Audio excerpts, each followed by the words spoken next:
अल्लाह क्या कह रहे हैं? क्या हिंदू काफिर हैं? अल्लाह कहते हैं, जो अल्लाह के हुक्म अनुसार फैसला नहीं करते वे काफिर हैं। लंबी दाढ़ी वाले क्या काफिर नहीं हो सकते? मदरसे के मुफ्ती महोदय क्या काफिर नहीं हो सकते? नहीं, आपने परिभाषा दी है हिंदू काफिर। यह सनातन धर्म के हिंदू भाई, इनकी परिभाषा अल्लाह की परिभाषा से मेल नहीं खाती। आप उसे स्वीकार न करें। ला इलाहा इल्लल्लाह शब्द सुनते ही भाई आपके दिल में दर्द उठता है। उस दर्द का कारण है अल-कायदा। काले काले झंडे लेकर उन्होंने लिखा ला इलाहा इल्लल्लाह। वे आपके घरों पर अल्लाहू अकबर बोलकर हमला करते हैं, अल्लाहू अकबर बोलकर कत्ल करते हैं। इस्लाम का दुरुपयोग हो रहा है, ला इलाहा इल्लल्लाह का दुरुपयोग हो रहा है, जिहाद के नाम पर कट्टरता फैल रही है। आपने ला इलाहा इल्लल्लाह का सही मतलब समझा ही नहीं। अधर्म के विनाश और धर्म की स्थापना के लिए श्री कृष्ण ने कहा था, मैं युग युग में अवतरित होऊंगा, यह आप मानते हैं। यानी समय समय पर अधर्म फैलेगा। धर्म की स्थापना के लिए अल्लाह के प्रिय बंदे आएंगे, अल्लाह रब्बुल आलमी उन्हें भेजेंगे। आपके मंदिर मात्र नहीं हैं, हीरे के पहाड़ हों या सोने के, एक टुकड़ा भी नहीं बिगड़ेगा इंशाअल्लाह। यह सुरक्षा ब्रिटिश कानून नहीं दे सका, हम देंगे। सिंदूर लगाकर, टीका लगाकर बहस में नहीं फंसेंगे। सिंदूर टीका लगाए आपकी सुंदर महिलाएं लाख मील चलेंगी, उन पर आंख उठाने की हिम्मत किसी में नहीं होगी इंशाअल्लाह। यह सुरक्षा ब्रिटिश नहीं दे सके, हम देंगे। सोशल मीडिया पर लिंक आया, देव बर्मन कर्मकार कह रहे हैं, इस्लाम धर्म में धर्म विरोधियों से हमेशा घृणा होती है। उन्होंने देखा कि हमेशा घृणा होती है। मोहम्मद आसाद अली के अनुरोध पर आसाद अली कहते हैं, हमारे केंद्रीय जिम्मेदार सदस्य हैं, मैं सनातनी होते हुए भी इस ग्रुप से जुड़ा हूं, मुझे नहीं पता मेरी क्या होगी। क्या वे मुझे जिहाद की घोषणा करके विश्व के सभी धर्म विरोधी काफिरों को इस्लामी झंडे के नीचे लाने बुलाएंगे? कृपया मुझे कोई गाली न दे। अगर प्रश्न पसंद न हो तो स्वीकृति मत दे। हिंदू होकर जन्म लेने पर मुझे देश में बहुत गालियां सहनी पड़ी। हमने सुना, मेरे क्लासमेट्स कहते थे, वो मल्लाउन मल्लाउन, उससे बात न करना। वे कहते थे, उन पर बदबू है, मल्लाउन। पहले नहीं समझा कि मल्लाउन क्या है, लेकिन बाद में समझा, मल्लाउन उन्हीं को कहते हैं जिन पर लानत उतरी है। लेकिन कुरान में मल्लाउन किसे कहा गया? लानतुल्लाही अलल काजिबीन, जो झूठ बोलते हैं, उन पर अल्लाह की लानत। जिस पर लानत उतरी वही मल्लाउन कहलाता है। लेकिन बचपन में हमें सिखाया गया कि हिंदू मल्लाउन हैं, समझ रहे हैं? कुरान कहता है, जो ईमान लाने के बाद कुफ्र की ओर लौट जाए, उन पर अल्लाह की, आप्रकार की, मानवीय जाति की लानत है। जैसे डॉक्टर रोगी देखकर समझ लेते हैं, ठीक उसी तरह लानत के भी सुराग होते हैं। अंदाजे फंदाजे में हिंदू को मल्लाउन कहना सही नहीं। कुरान कहता है, जो झूठ बोलते हैं वही मल्लाउन है। मैं सनातन धर्म के भाइयों को इस सम्मेलन से कहना चाहता हूं, इस भारतवर्ष में 150 करोड़ से अधिक लोग हैं, जिनमें से 100 करोड़ हिंदू हैं। वे खुद को हिंदू कहते हैं। असल में हिंदू कोई धर्म का नाम नहीं है, धर्म का नाम सनातन है।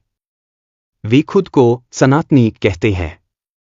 उनका जन्म सिंधु नदी के किनारे हुआ, इसीलिए उन्हें हिंदू कहा जाता है। हिंदू एक स्थानीय नाम है, एक सांस्कृतिक भौगोलिक पहचान है।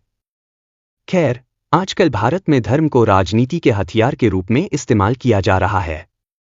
इसका उद्देश्य लोगों की धार्मिक भावना का जरिया बनाना है। यह एक तरह का राष्ट्रवादी राजनीति है। इस्लाम की दृष्टि से यह वैध नहीं है। बिल्कुल इसी तरह दुर्भाग्य से हमारे इस्लाम को भी एक वर्ग धर्म व्यापारी गुट द्वारा उपयोग किया जा रहा है। वे भी भ्रष्ट राजनीति कर रहे हैं, छलकपट कर रहे हैं। यह भी इस्लाम की दृष्टि से हराम है। दूसरी ओर हिंदुओं का धर्म भी तथाकथित धर्मगुरुओं पादरियों के हाथों बंधा हुआ है। जैसे उसकी तुलना में ईसाइयों में पादरी है, वैसे ही हिंदुओं में पुरोहित या पंडित हैं, उनके हाथों धर्मबंदी हो गया है। यहाँ हमारे देश में उदार मानवाधिकारों का संदेश लेकर जिस तरह इस्लाम आया था, वह अब धर्म व्यापारी मौलवियों पंडितों के हाथों बंधा हुआ है। अब आओ सनातनी भाइयों, मैं आपसे कहना चाहता हूं, आप शांति चाहते हैं? हम भी शांति चाहते हैं। आप ओम शांति कहते हैं, शांति की कामना करते हैं। आप राम राज्य की बात करते हैं, राम के बारे में बहुत गाली गलौज होती है। मैं उन अज्ञानी लोगों की तरह गाली देना नहीं चाहता। रामचंद्र के बारे में जितना मैंने पढ़ा, उसमें मुझे राम राज्य एक न्यायशाही का प्रतीक लगता है। यह सिर्फ ईश्वरीय व्यवस्था से ही संभव है। कई इस्लामी विद्वानों के अनुसार राजा रामचंद्र अल्लाह द्वारा नियुक्त व्यक्ति थे, जो मानना चाहे मान ले, जो न माने वह उसकी मर्जी। कृष्ण के संबंध में कहा जाता है, गीता पढ़िए, वह उनकी मूल वाणी है। गीता मूलतः युद्ध की कहानी है। वहां कृष्ण युधिष्ठिर, अर्जुन, भीम को युद्ध के लिए प्रेरित कर रहे हैं। वे कहते हैं, रिश्तेदार मरेंगे, हम नहीं लड़ेंगे, लेकिन कृष्ण कहते हैं, यह धर्म युद्ध है, अन्याय के खिलाफ न्याय का युद्ध। कुरान में भी अल्लाह ने नबियों को युद्ध के बारे में बताया है। तो अगर नबी को अन्याय के खिलाफ लड़ने के लिए कहा जाए, तो कृष्ण को प्रेरित करना भी तो समान बात है। मैं कृष्ण का अपमान नहीं कर रहा, लेकिन आप में से कुछ लोग मोहम्मद का अपमान करते हैं। मेरा नबी तो मुझे गाली देना नहीं सिखाता। मैं कहता हूं, धर्म व्यापारी, संकीर्ण मन, अज्ञानी लोगों को देखकर धर्म का फैसला न करें। अल्लाह ने जो धर्म प्रेषित किया, उसका नाम इस्लाम है। अल्लाह के पास स्वीकार्य एकमात्र धर्म है इस्लाम। आदम से शुरू होकर हर जगह रसूल आए। कुरान कहता है, कुछ के नाम बताए गए, कुछ के नहीं। 18-29 रसूलों के नाम कुरान में हैं, लेकिन लाखों रसूल किताबों में नहीं, वे समय के गर्भ में खो गए। लेकिन अल्लाह एक है। आप उन्हें ईश्वर, भगवान कहते हैं, हम उन्हें अल्लाह कहते हैं। हम सभी परलोक, जन्नत जहन्नम पर विश्वास करते हैं। तो फिर हमारी समस्या कहां है? मुसलमान कहते हैं, हिंदू काफिर हैं। असल में जो अल्लाह के हुक्म को नहीं मानते, वही काफिर हैं। काफिर शब्द का अर्थ है सच को छुपाना, छिपना। हाजी साहब, काबा की चक्कर लगाने वाले, मदरसा के मुफ्ती, यदि वो अल्लाह की हुक्म मानते नहीं, तो वे भी काफिर हैं। इसलिए हिंदू भाइयों, आप अल्लाह की परिभाषा स्वीकार करें। अल्लाह कहते हैं, जो अल्लाह और परलोक पर यकीन रखते हैं, नेक अमल करते हैं, उनके लिए जन्नत की शुभ खबर है। अमल दो प्रकार के, अमले सालेह, नैतिक अमल, अमले साया, बुरा अमल। आप बताइए, एक हिंदू के रूप में आप सच बोलने वाले को पसंद करेंगे या झूठ बोलने वाले को, जो सही मापदाम पर व्यापार करता है, या जो कम वजन माप देता है, जो रिश्वत लेता है, या जो ईमानदार है, जो दूध में मिलावट करता है, या जो शुद्ध दूध बेचता है? तो मुसलमान अच्छे चाहते हैं, हिंदू भी अच्छे चाहते हैं। फर्क कहाँ? आप धोती पहनते हैं, मैं पंजाबी, इससे क्या फर्क पड़ता है? आप गोश्त खाते हैं या नहीं, इससे कोई द्वंद्व नहीं है। सच फर्क यह है, मैं अल्लाह की हुक्म मानना चाहता हूं। क्या आप तैयार हैं? अगर हाँ, तो हम भाई भाई बन जाएंगे। ला इलाहा इल्लल्लाह। इस बात से डर क्यों लगता है? क्योंकि इसका दुरुपयोग हुआ है। लोग घरों को जलाते हैं, अल्लाहु अकबर कहते। लेकिन मैं कहता हूं, वही इस्लाम नहीं है। इस्लाम वह है जो जा और माल की हिफाजत करता है। हिंदू भाइयों, आपने भी घर जलते देखे और लोग बेघर हुए।